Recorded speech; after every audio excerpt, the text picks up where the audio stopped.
नारायण भक्ति। आगे आ जाओ बेटा, आगे।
विश्वं दर्पण दृश्यमान नगरी तुल्यं निजान्तर्गतं पश्यन्नात्मन्मायया बहिर्योद्युतं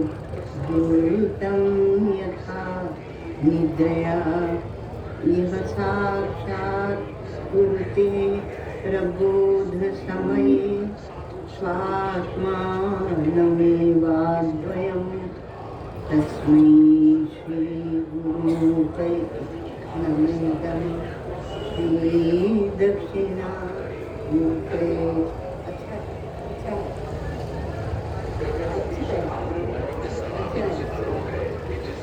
श्रीदक्षिणामूर्तये।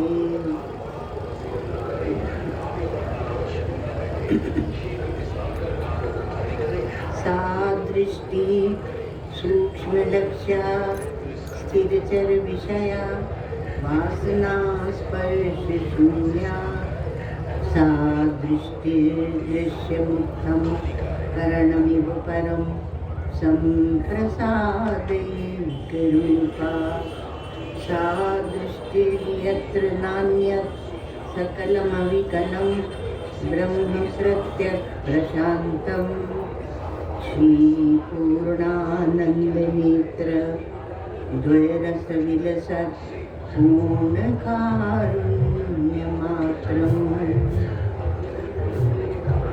अखण्डानन्द सम्बोध मूर्तये ब्रह्ममूर्तये सुधाश्रित समाश्लिष्ट नेत्रान्त मूर्तये नमः।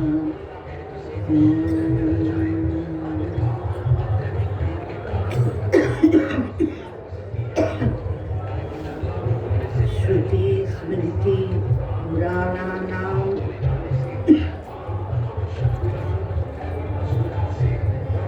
आलयं करुणालयं नमामि भगवत्पादं शङ्करं लोकशङ्करं नमामि भगवत्पादं शङ्करं लोकशङ्करम्।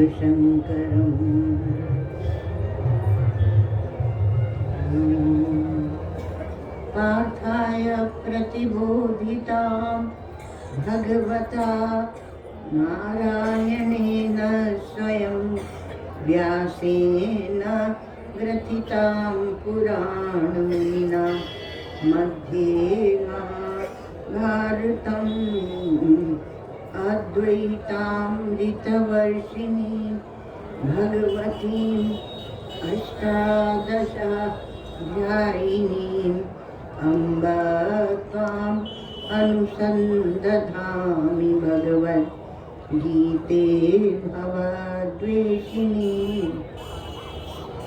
नमोस्तुते व्यासविशालबुद्धे पुल्लारविन्दायतपत्रनेत्र येन त्वया भारततैलपूर्णः प्रज्वालितो ज्ञानमयप्रदीपः प्रपन्नपारिजाताय स्तोत्रवेत्रैकपाणये ज्ञानमुद्राय कृष्णाय गीतामृतदुहे नमः। सर्वोपनिषदो गावो दुग्धा गोपालनन्दन पाठो वत्सः सुधीर्भोक्ता दुग्धं गीतामृतं महत्।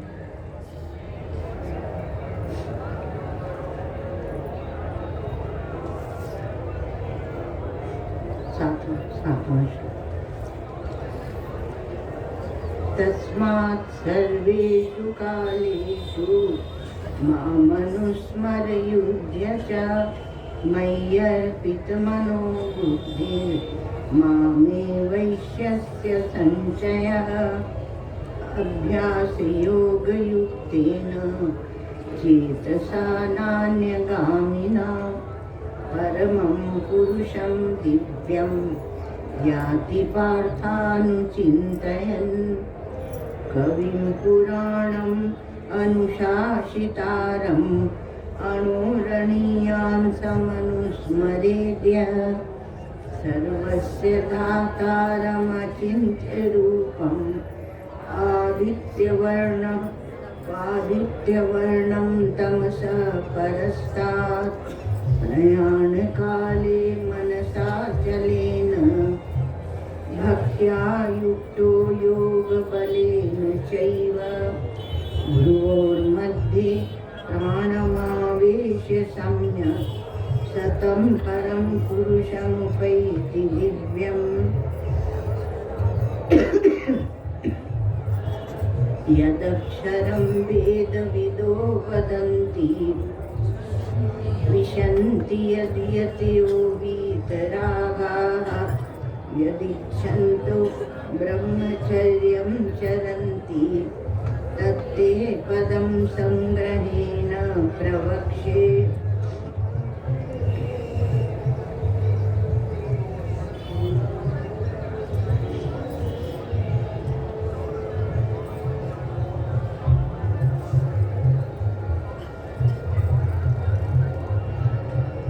स्मरण और अनुचिंतन की महिमा भगवान बता रहे हैं। भगवान ने लिखा कि वह चिंत्य रूप है, फिर उसी का चिंतन भी बताते हैं। तो चिंतन जो होता है भाव या अभाव का, यहाँ 10वें श्लोक में इतना ही नहीं, जिन्होंने पूरे जीवन अभ्यास किया है, जैसे हमारे योगी हैं, तो उनको मृत्यु के समय भक्ति और योग बल से वो युक्त होते हैं। प्रयाण काले मरण काले मनसा अचलेन चलन वर्जितेन भक्त्या भक्त्या युक्तो। तो भजनम भक्ति भाष्यकार भगवान कह रहे हैं तया युक्तो योग बलेन च एव योगस्य बले योग बलम तेन समाधि संस्कार प्रचय जनित चित्त स्थैर्य लक्षणम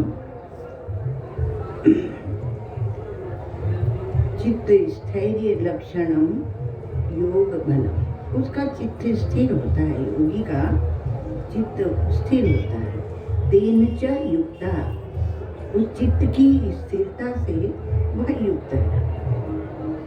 तो पहले क्या है, तो उसने पहले चित्त को पूर्वम हृदय पुंडरी के वशीकृत्य चित्तम, पहले हृदय कमल में चित्त को स्थिर करके तत् ऊर्ध्वम गामिन्या नाड्या भूमि जय क्रमेण, उसके बाद स्थिर किया। फिर ऊपर की ओर जो ऊर्ध्वगामिनी नाड़ी, तो ऊर्ध्व, जब आप अध्यात्म का चिंतन करते हैं तो आपकी गति ऊर्ध्व होती है। अभी हम प्रयाण काल है तो ऊर्ध्व गति, सभी ऊर्ध्व गति चाहते हैं, तो आपको अभ्यास भी करना ही होगा। तो ऊर्ध्वगामिन्या नाड्या, वो ऊर्ध्व की ओर जो जाने वाली उनकी नाड़ी द्वारा भूमि जय क्रमेण, चित्त की प्रत्येक भूमिका को जय करता हुआ वह आगे जाता है क्रम से करता हुआ भ्रुवोः मध्ये प्राणम आवेश्य, भ्रुकुटी के मध्य में प्राणों को स्थापित करता है। स्थापयित्वा आवेश्य स्थापयित्वा सम्यक अप्रमत्ता सन, भली प्रकार सावधान हुआ, अप्रमत्त प्रमत्त प्रमाद नहीं, असावधानी नहीं, अप्रमत्त सन स एवं बुद्धिमान योगी, इस प्रकार से जो है बुद्धिमान योगी है वह कवि पुराण, जो पूर्व के श्लोक में बनाया था, कवि पुराणम अनुशासितारम अणोरणीयसम, ऐसा इत्यादि लक्षणों वाले उस दिव्य चेतनात्मक परम पुरुष को प्राप्त होता है। इत्यादि लक्षणम तम परम पुरुषम उपैति प्रतिपद्यते दिव्यम द्योतनात्मकम, तो उस दिव्य चेतन पुरुष को वह प्राप्त करता है।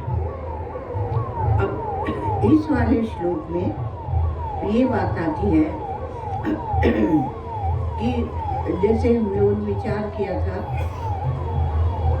कि कर्म भक्ति या धर्म कह लो, धर्म भक्ति और ज्ञान तीनों की महत्ता है।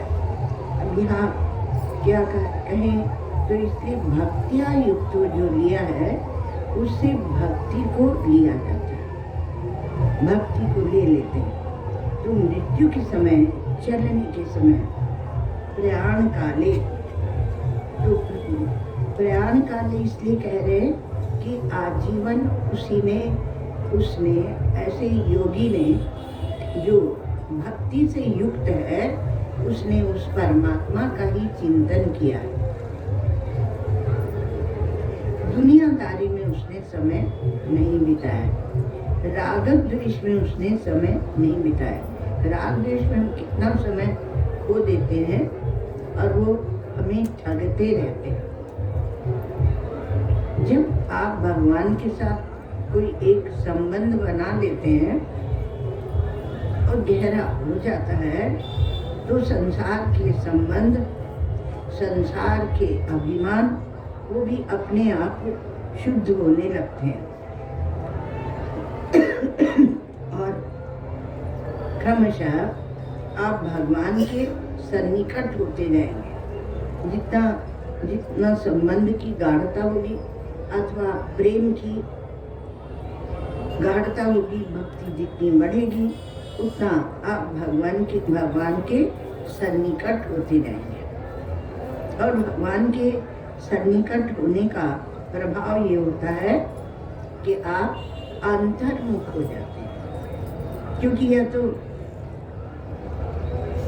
तो मार्ग जाइए वाला नहीं है, आइए वाला है।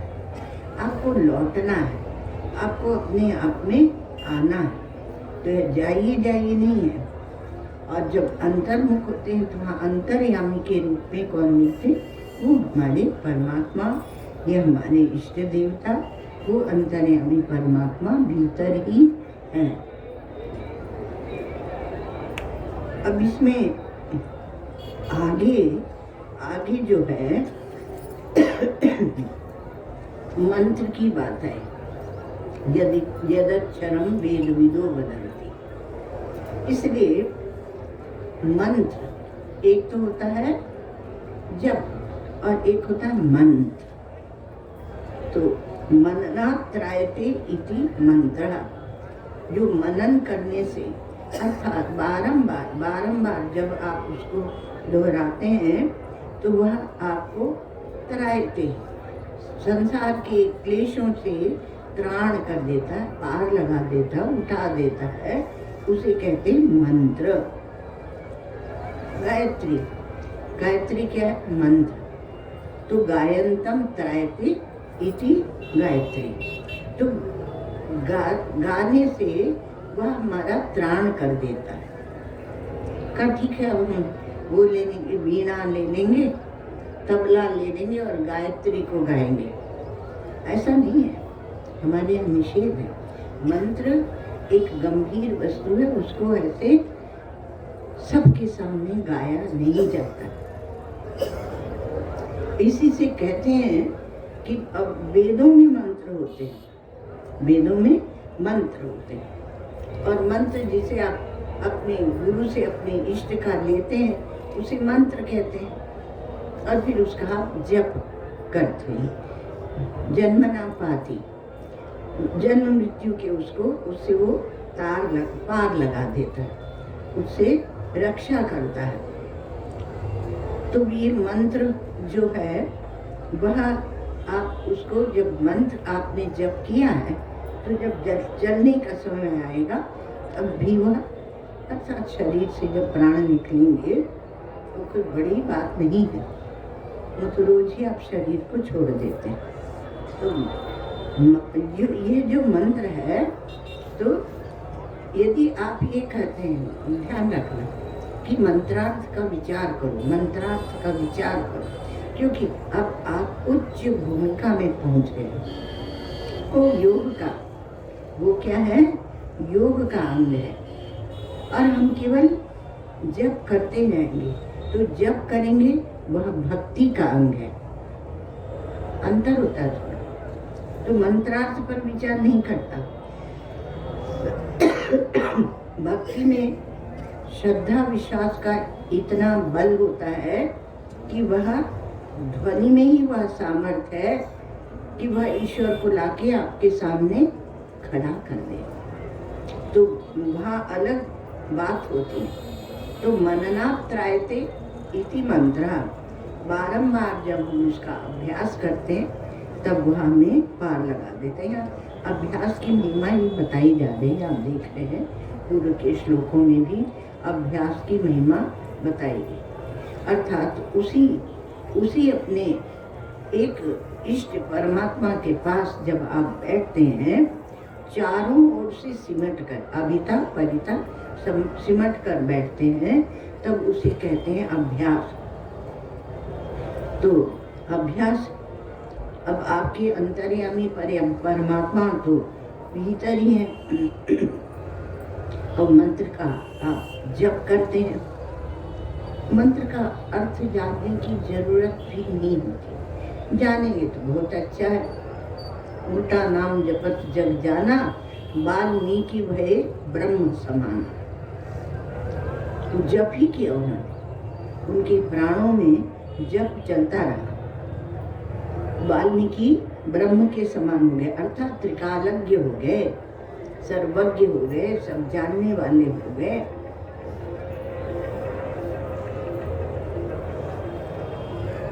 आप त्रिकालज्ञ सर्वज्ञ होने का प्रयत्न मत कीजिए, वो तो जो हो जाए सो हो जाए। पहले तो आप भगवान की भक्ति कीजिए और अपनी ओर से जो कर सकते हैं वो हम करें। तो जब आप भगवान के नाम का जप करते हैं तो उसमें क्या होता है कि एक तो आप निश्चय करके बैठते हैं आसन में कि हम अब जप करेंगे, मंत्र का जप करेंगे। तो मंत्र का जब जप करेंगे तो आपकी निश्चय शक्ति अर्थात बुद्धि उसमें लग गई, और जब आप जप करते हैं अभ्यास अधिक होने से वह जप प्राणों से चलने लगता है। अब जब प्राणों से चलता है तो आपकी क्रिया शक्ति, आपकी प्राण शक्ति उसमें लग गई, और ईश्वर कृपा से यदि ईश्वर के प्रति आपका भाव बन गया तो भाव के बनने से आपका मन भी उसमें लग गया। तो बैठे आप, अन्नमय कोश, प्राणमय कोश, मनोमय कोश और विज्ञानमय कोश, ये सब लग गए।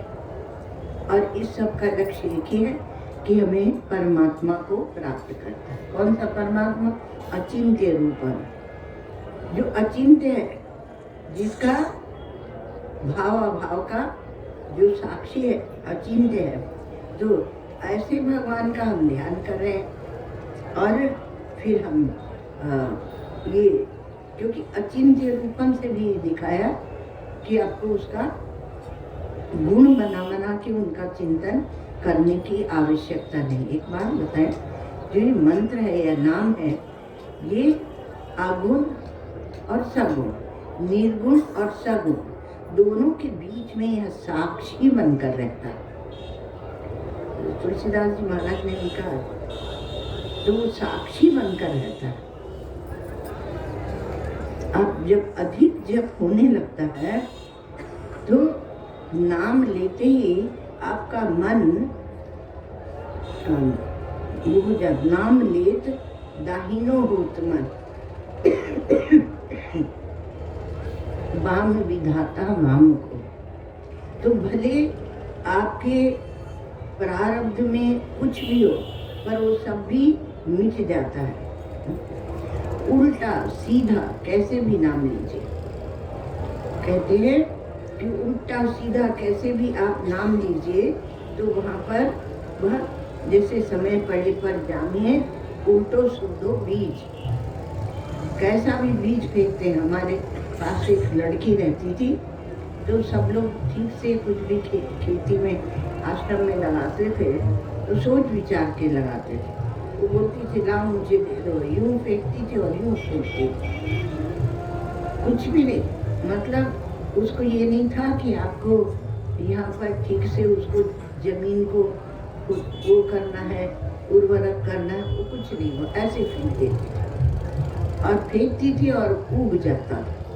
और सबसे ज्यादा उसी का फेंका हुआ बीज उगता था। अनपढ़ लड़की, तो क्या है, उसको इतना विश्वास था अपने ऊपर, जो भी उसकी प्रक्रिया रही होगी। तो जब आप भगवान का नाम लेते हैं तो एक तो यह है कि मंत्र में बहुत बड़ी शक्ति होती है। दूसरे, जब आप मंत्र की ध्वनि एक निकलती है तो ध्वनि काम करती है, तो ध्वनि अधिदैव से संबंध जोड़ देती है। जिस देवता का आप नाम ले रहे हैं उस देवता के साथ संबंध जोड़ देती है। जो वेदों का पाठ करते हैं वो कहते हैं कि वेदों में उच्चारण चाहिए। वो नहीं कहते कि आप वेद में जो मंत्र बताया जाता है उसका अर्थ जानो। बालकों को उच्चारण ही सिखाते हैं, वेद पाठी बालकों को। वो तो हम लोग जाके बीच में नाक घुसेड़ते हैं।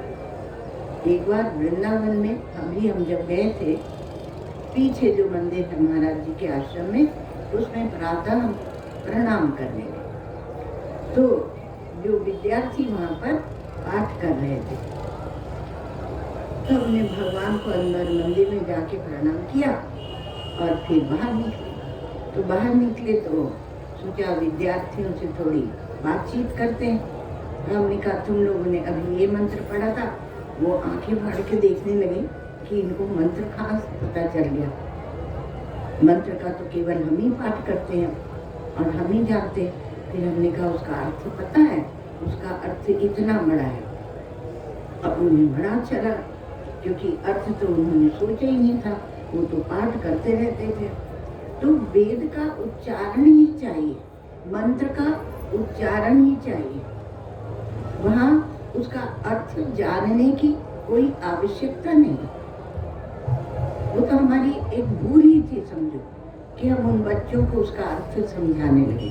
इसका ये अर्थ है, इसका ये अर्थ है, क्योंकि जानते थे उस मंत्र का अर्थ, उनको समझाने लगे। और कहा इतनी बड़ी बात तुम लोग जप रहे हो इतना, तो बच्चे छोटे छोटे ऐसे आंखें फाड़ के देखे। फिर वो बोले हमें और मंत्र का अर्थ बता दोगे? मैं कह रही हमें तो जाना है यहाँ से। तो ऐसा जो जिसमें लगा है उसका वह साधन ही हमारे यहाँ पूर्ण है, क्योंकि परमात्मा पूर्ण है, परमात्मा का कहीं अभाव नहीं है। इसलिए उसको उसी साधन से वह आगे बढ़ जाएगा। और भक्ति के सिद्धांत में तो ऐसा कह देते हैं कि नाम ही नामी है। जब हम नाम लेते हैं तो नाम ही नामी है। वो या तो ये कहो कि वो नाम ही आ जाता है नामी बनकर, अथवा ये कहो कि नाम ही सब कुछ है, वो अंतर ही सब कुछ है।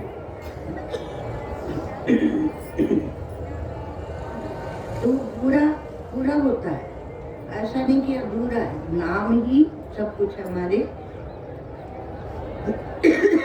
गोवर्धन के एक महात्मा हुए हैं, महापुरुष, शिवड़िया बाबा जी महाराज के शिष्य थे। आप लोग सब जानते होंगे, पंडित गया प्रसाद जी। वो नाम जप करते थे, नाम जप करते थे, अपना जो भी उन्हें नाम दिया गया था वही जप करते थे। अब बाबा ने उनसे कहा था कि 1 वर्ष ये जप करो और गोवर्धन की परिक्रमा करो और ब्रजवासियों के टुकड़े मांग के खाओ, तब हम तुम्हें सन्यास दे देंगे। तो सन्यास लेने आए थे बाबा से। तो बाबा ने कहा, हम कैसे जाने कि तुम्हारे में योग्यता है सन्यास की? नहीं, पहले ये करके दिखा। और एक मंत्र दे दिया, राधे कृष्ण, और कहा परिक्रमा कराओ। तो राधे कृष्ण जपें और परिक्रमा लगाएं गोवर्धन की प्रतिदिन। और ब्रजवासियों के टुकड़े, ब्रजवासी पूरी रोटी नहीं देते, टुकड़े करते, तो टुकड़े मान के टूक बोलते हैं, तो टुकड़े मान के पाए और मस्त रहे वो। 1 वर्ष बाबा बीच में खबर लेते हैं शिवड़िया बाबा जी महाराज, और उनका कुछ पता लगाते रहे तो कहाँ ठीक चल रहे हैं, तो जैसे आपने बताया था वैसे ही चल रहे हैं। 1 वर्ष हो गया, वो आए नहीं लौट कर। तो बाबा ने उन्हें बुलवाया और कहा कि तुम तो आए नहीं, 1 वर्ष हो गया, तो सन्यास लेने आए नहीं। तो बोले कि बाबा आपने रहनी बता दी थी सन्यास की, कि ऐसे रहना, भिक्षा मांग के खाना, मंत्र बता दिया था कि इसका जप करना, अब और सन्यास लेके क्या करना। और इतना जप किया निष्ठा से, तो उनसे कोई उनके साथी जैसे महाराज जी ने उनसे पूछा कि आपने इतना जप किया है और मौन रहते थे, तो मौन रह के और ये मंत्र का अपने जप करते रहते हैं, तो आप हमें ये बताइए कि आपको तो भगवान के दर्शन होते होंगे। बोले नहीं, हमें रूप के दर्शन नहीं होते, हमें भगवान स्वप्न आदि में भी हमें भगवान के नाम के ही दर्शन होते हैं। वही ध्वनि होती है और उसी ध्वनि को हम स्वप्न में भी सुनते हैं, और दूसरा कुछ नहीं है, उसी को हम सुनते हैं। तो नाम ही नामी है, मतलब ये अभिन्नत्वात् नाम नामने, तो नामनो, दोनों में कोई भेद नहीं रह जाता, रूप की कोई आवश्यकता नहीं। सोचो कितना निष्प्रिय, कितना निष्काम होगा वह विशुद्ध अंतःकरण जिसको रूप की अपेक्षा ही नहीं है। साकार निराकार कोई रूप की अपेक्षा नहीं। आपको तुम्हें लड़ना है तो तुम लड़ो, कि ईश्वर साकार है कि निराकार, उनके तो नाम ही सब कुछ है, उसी में रहते हैं। तो अब दूसरी बात आई कि जो नाम होता है भगवान का, उसका एक अर्थ भी होता है। कोई भी नाम होता है, उसका एक अर्थ होता है। हमारे व्याकरण के वेत्ताओं ने कहा कि जैसे जब शब्द प्रकट होता है तो उसके साथ उसका अर्थ भी प्रकट होता है। तुलसीदास जी महाराज कहते हैं कि गिरा अर्थ जल बीच सम कहियत भिन्न न भिन्न। तो गिरा और अर्थ अर्थात वाणी या नाम और उसका अर्थ ऐसे ही है जैसे जल में लहरें, कहने को भेद है, भिन्नता है, पर वास्तव में कोई भिन्नता नहीं है। कालिदास जी कहते हैं वागर्था इव संपृक्तौ, जुड़े हुए शब्द और अर्थ दो जुड़े हुए, और शब्द और अर्थ का स्वाभाविक और प्रतीक संबंध है। ऐसे मानते हैं दर्शन शास्त्र में भी, व्याकरण शास्त्र में, तो शब्द में भी अर्थ है और अर्थ में भी शब्द है। बिना शब्द के आप किसी अर्थ को बता नहीं सकते। शब्द में भी अर्थ है, अर्थ है।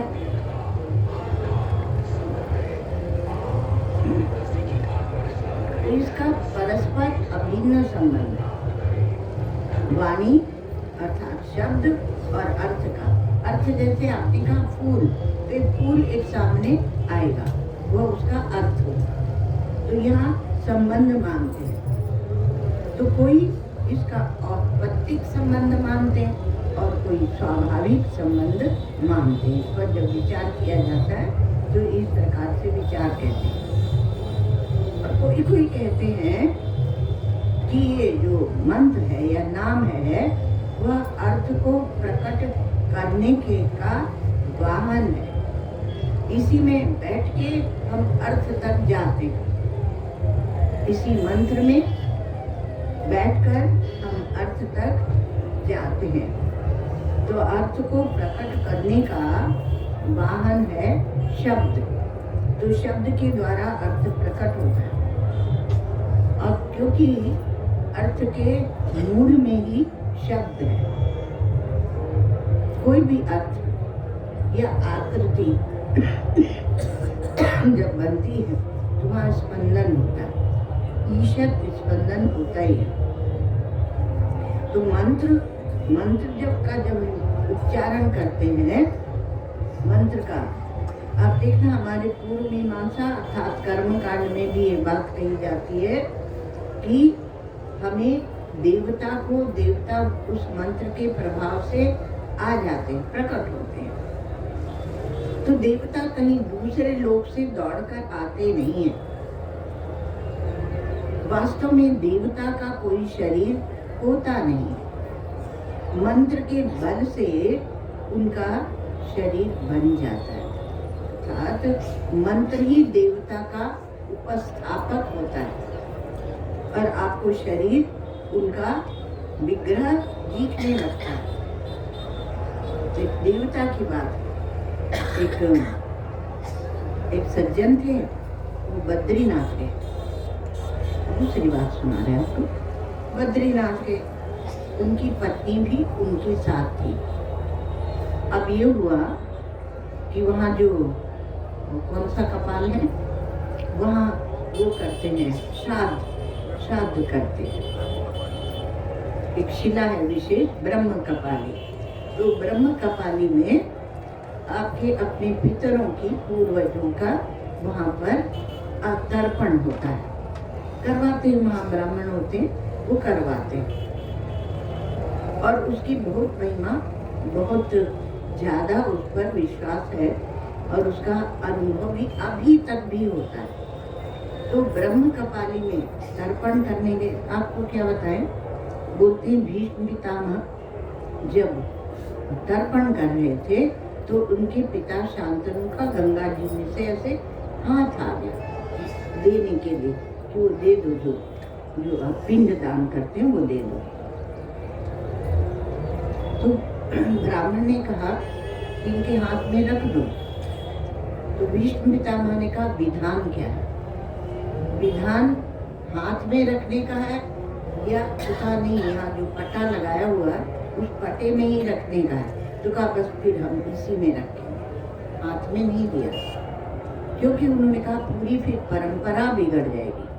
वो कहेंगे अब हाथ आता ही नहीं तो हम पिंडदान क्यों करें। जो जिसका चित्त बड़ा होता है, जो समष्टि से तादात्म्य किए होता है, वह इस प्रकार से विचार करता है। तो ब्रह्म कपाली गए तो वहाँ सच्ची की घटना सुना रहे हैं आपको, ऐसी तो अनेक मिलेंगी।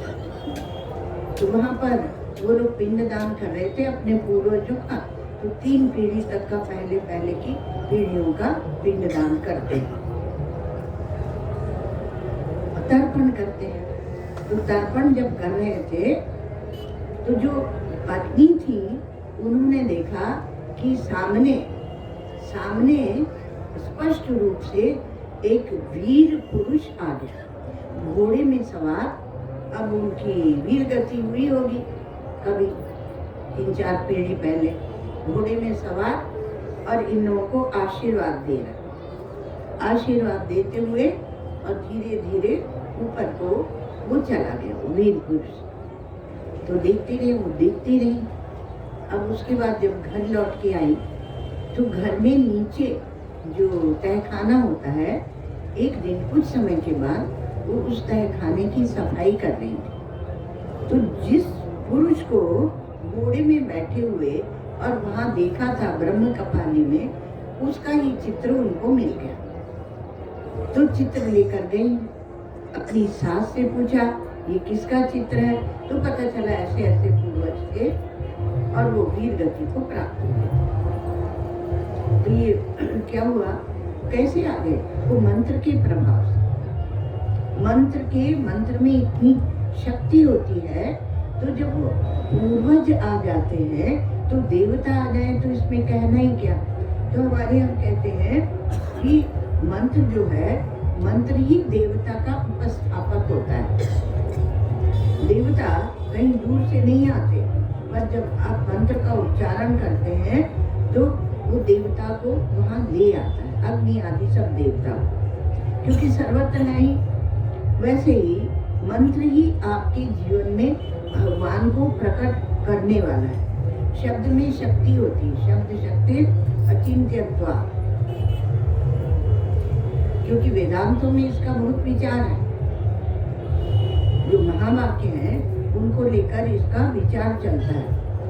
तो भगवान यहाँ भक्ति में क्या कहते हैं कि भगवान नाम के पराधीन रहते हैं, भगवान पराधीन है। तो नाम को क्या कहते हैं? इसलिए चिंतामणि।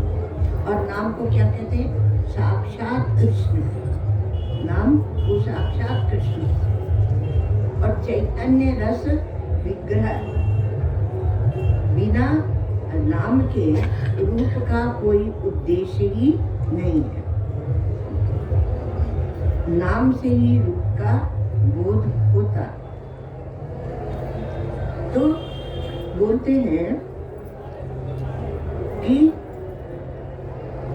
यदि नाम को आप नहीं जानते हैं तो आपके हाथ में कोई वस्तु है तब भी आप उसको नहीं जानते। करतलगत न परहि पहचाने।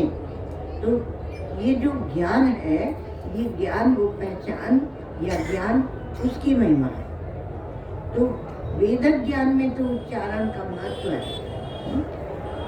कहा कि जहाँ कार्य की उत्पत्ति हुई अर्थात जगत की उत्पत्ति हुई, तो वहाँ पहले नाम, उसमें ईशक जो चलन होता है, स्पंदन होता है, थोड़ा सा हिलना, ईशक चलन, हिलना, वहाँ शब्द भी है। शब्द से ही जगत की उत्पत्ति होगी, ऐसा मानते हैं। आप देखना, ध्यान में करके देखना, कुछ नहीं है और वहाँ कोई शब्द आया और दुनिया पूरी खड़ी हो गई। जगत के मूल में शब्द है और शब्द ही अर्थ को प्रकट कर देता है, करने वाला है। तो भगवान के नाम का जब आप जप करते हैं, मंत्र का जप करते हैं, तो भक्ति के मार्ग में जितनी भी बाधाएं होती हैं, रुकावट होती हैं, विघ्न होते हैं, उनको दूर करने वाला है भगवान का नाम। यदि आप वो रुकावट हो रही है, उसको क्या बोलते हैं, तो रुकावट को हाँ क्या बोलते हैं, अंतराय। तो योग का शब्द है। एक और है अपने वेदांतों में भी एक है। तो वो यदि आते हैं तो आप भगवान का नाम ही लीजिए। ठीक है मेरा वो उसका दर्शन शास्त्र वो शब्द है, हम लोग प्रयोग करते हैं लोग प्रतिबंध, प्रतिबंध कहते हैं। तो प्रतिबंध यदि आ रहा है तो आप भगवान का नाम लीजिए। और यदि आपसे कोई भूल हो गई, दुनिया ना जाने पर, आप तो जानते हैं में कि भाई हमारे से ये भूल हो गई है और वह हमारे जीवन में प्रतिबंध बन रही है, तो आप भगवान का नाम ही लीजिए। दूसरा कोई और अलग से साधन करने की जरूरत नहीं है। तो भगवान का नाम यदि आपके पास है तो आप तीनों लोक पर जय प्राप्त कर सकते हैं। तो भगवान के नाम का जप कीजिए, मंत्र का जप, तो भक्ति के मार्ग में वह सारी विघ्न बाधाओं को दूर करने वाला है। तो भगवान का नाम क्या है? का भगवान का नाम वह श्रद्धा है। श्रद्धा है। कोई कोई कहते हैं कि क्या भगवान के नाम से सब कुछ हो जाएगा? जो यह मान रहा है, जो यह मान रहा है कि हमारा तो भगवान के नाम से ही हो जाएगा और केवल भगवान का नाम लेकर जप रहा है और कहता है कि जैसे हमारे यहाँ वाल्मीकि आदि दृष्टांत है, ध्रुव आदि दृष्टांत है, तो जो ये मान रहा है तो उसको उसका विश्वास कितना प्रबल है, श्रद्धा विश्वास रूपी न, उसका विश्वास कितना प्रबल है, इसलिए वह भगवान नाम पर इतना विश्वास करने वाला है। तो जब जब भगवान का नाम आप बार बार उच्चारण करते हैं और बैठ के, तो उसमें क्या हुआ कि आपकी क्रिया लगी, आपके प्राण नियंत्रित हुए और आपकी श्रद्धा लगी और आपका मन घूम कर आता है, तो उसको रुकने के लिए एक स्थान चाहिए। मन जो सैलानी मन है और एक अचल स्थिर मन है, तो मुस्तकिल, तो वो जो रुका हुआ मन है तो किसके बल से रुकेगा? वो भगवान के नाम के बल से ही रुकेगा। तो घूम कर आए तो कहीं उसको रुकने के लिए एक आधार तो चाहिए कि कहाँ रुके, नहीं तो घूमता ही रहेगा। तो वो जो आधार है वह भगवान का नाम या मंत्र ही है। तो कहीं स्थिर होने के लिए इसलिए नाम पर निष्ठा, मंत्र पर निष्ठा, इसकी आवश्यकता होती है। और कोई कोई तो इतने दृढ़ होते हैं कि वो रूप को चाहते ही नहीं। मोरे तो राम नाम दुई आखर, मेरे दो अक्षर ही मेरे लिए सब कुछ है और कुछ नहीं चाहिए, उसकी निष्ठा है। एक बार श्री महाराज जी और कोई महामंडलेश्वर थे इधर के हरिद्वार के, ये लोग जबलपुर गए। तो जबलपुर में नर्मदा जी के, पुराने समय की बात है, नर्मदा जी के किनारे घूम रहे थे, स्नान किया होगा, घूम रहे होंगे। तो वहाँ पर एक महात्मा, अब महात्मा उनके वस्त्रों से जानते हैं आप लोग, तो वो लेटे हुए थे, आराम से लेटे थे धूप में। तो जो महामंडलेश्वर जी थे उन्होंने कहा कि महात्मा, ये समय जो भगवान का भजन करने का है, उस समय तुम ऐसे निश्चिंत लेटे क्यों? साधक को सजग रहना चाहिए, भगवान का मंत्र का जप करना चाहिए। तमाम भाषण दे डाला। तो उन्होंने बुलाया, इशारे से बुलाया और अपना हाथ दिया और हाथ को कहा कान में लगाओ। तो कान में लगाया तो उसमें राम राम राम ध्वनि हो हाथ से। फिर उन्होंने कहा कि अब छाती में लगाओ, इशारे से। तो छाती में लगाया तो वहाँ राम राम ध्वनि हो रही। फिर उन्होंने इशारा किया कि पाँव में लगाओ, पाँव के तलवे में। तो पाँव के तलवे में कान लगाए तो वहाँ भी राम राम राम हो रहा। उनका तात्पर्य था कि मैं भजन ही तो कर रहा हूँ। दिन रात भजन किया, दिन रात भजन किया, तो वह उनके प्राणों में बस गया। तो इसलिए कोई कोई तो रूप को हमने कहा चाहते नहीं, उनका नाम ही भगवान हो जाता है। और वो किसकी पूजा करते हैं? नाम भगवान। अब नाम भगवान की पूजा कैसे करोगे? जी जसोमती हरि हलधर से तो पहले आप वाचिक जप करते हैं, फिर पांचु किंचित अंदर से, फिर मानसिक जप करते हैं। तो इस प्रकार आप जप करते हैं और आपकी निष्ठा हो जाए तो कह दें क्या, तो सपने में ही ध्यान में भी उनको भगवान का नाम का कीर्तन ही सुनाई पड़ेगा। रूप की उन्हें आवश्यकता ही नहीं, नाम का ही चिंतन होता है, रूप का चिंतन होता ही नहीं। यदि रूप का ध्यान होता है किसी को तो सब उसको मिटा देगा, सब दूसरे रूपों को मिटा देगा।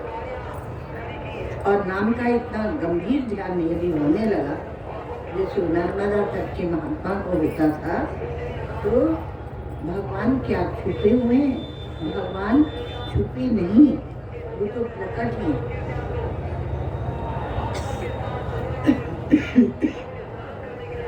ये जो पृथ्वी, जल, अग्नि, वायु, आकाश, सूर्य, चंद्र, ये सब भगवान के प्रकट रूप अर्थात विभूति हैं। जब स्पंदन होके प्रकट होते हैं भगवान तो उसे कहते हैं विभूति। रस स्वरूप है वो परमात्मा, और वो सबके जीवन में सत्य के रूप में रहते हैं, सत्य अधिष्ठान के रूप में रहते हैं। आपकी प्रत्येक क्रिया को, इच्छा शक्ति को, आपके चिंतन को, सबके वो साक्षी है। आप कुछ भी अच्छा कर्म करते हैं तो यदि आपके पास दीपक नहीं है तो आप सूर्य को साक्षी बनाते हैं। इतना ही नहीं, मनुष्य है हम लोग, तो कुछ त्रुटि भी हो जाती है, स्खलन भी हो जाता है। किसी को अपशब्द हमने बोल दिया तो आप सूर्य को नमस्कार कीजिए तो उसकी निवृत्ति हो जाती है। हमारे यहाँ प्रायश्चित भी बताए जाते हैं। तो भगवान की विभूति अर्थात वैभव विशिष्ट जो चैतन्य है, जो परमात्मा है, उस वैभव विशिष्ट रूप में जब प्रकट होता है तब उसको बोलते हैं विभूति। मंत्र का आश्रय और रूप का आश्रय, मंत्र का आश्रय और रूप का आश्रय, वह परमात्मा ही है। और विभूति, तो विभूति का चिंतन जब करते हैं तो विभूति क्या है? जो भगवान का रूप प्रकट होता है। अब विभिन्न रूप में हो सकता है, ऐसा नहीं समझिए कि वो श्री कृष्ण रूप में ही प्रकट हो, कि श्री शिव जी के रूप में ही प्रकट हो, कि श्री राम के ही रूप में प्रकट हो। वो किसी भी रूप में प्रकट हो सकते हैं। तो जब जब सब पदार्थों में भगवान अपना वैभव प्रकट कर रहे हैं, दिखाने लगते हैं, तब उसे कहते हैं वैभव। भगवान का वैभव या भगवान की शक्ति। भला बताओ, जो अनंत कोटि ब्रह्मांड का निर्माता है कौन है? ईश्वर के सिवा और कोई नहीं हो सकता। और अनंत कोटि ब्रह्मांड का निर्माता का कहाँ बैठ के वो निर्माण करता है? वेदों में ऐसे प्रश्न उठाया कि कहाँ बैठ के उसने निर्माण किया, ये तो बताओ। दूसरे मजहबों में, पंथों में यह नहीं पूछा गया कि उसने कहाँ बैठ के निर्माण किया और कौन सी सामग्री से निर्माण किया। ठीक है, वो अनंत कोटि ब्रह्मांड का निर्माता है, पर वह ईश्वर मेरा ही स्वरूप है। और यदि इतने रूपों में वह प्रकट हो रहा है तो आप किसको किसको हृदय से लगाएंगे? सबको कहते हैं भगवान कि सबको हृदय से लगा लो। जब आपके हृदय में भाव का उदय होता है और फिर भाव की प्रबलता होती है और फिर भाव का साबल्य होता है, अर्थात भाव से सम्मिलित होकर आप दुनिया को देखते हैं, और फिर धीरे से जब भाव की शांति होती है तो सब में भगवान है।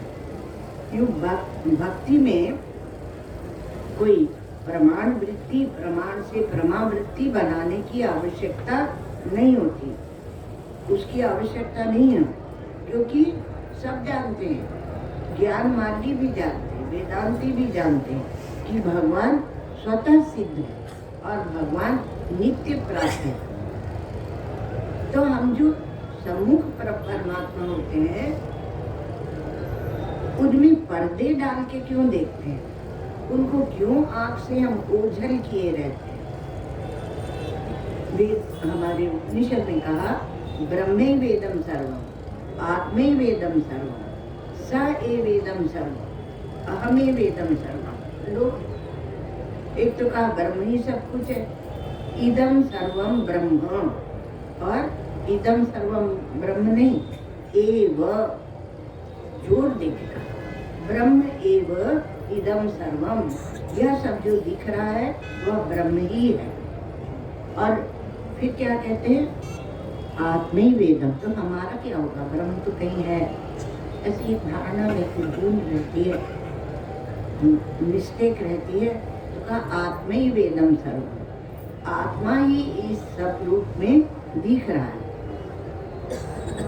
और जो ईश्वर को परोक्ष मानते हैं तो उनके लिए कहा स ए वैदम सर्वम, वह स ए वैदम सर्वम, वह ही इदम सर्वम के रूप में,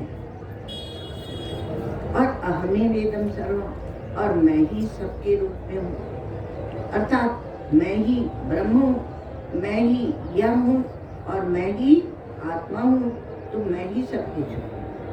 आखिरी में बोलिए कि मैं भी सब कुछ हूँ। तो ये किसकी भाषा है, ये अनुभूति की भाषा, अनुभूति की बात यहाँ बताई गई। तो भक्ति में क्या होता है, भगवान के रूप का अनुसंधान करते हैं।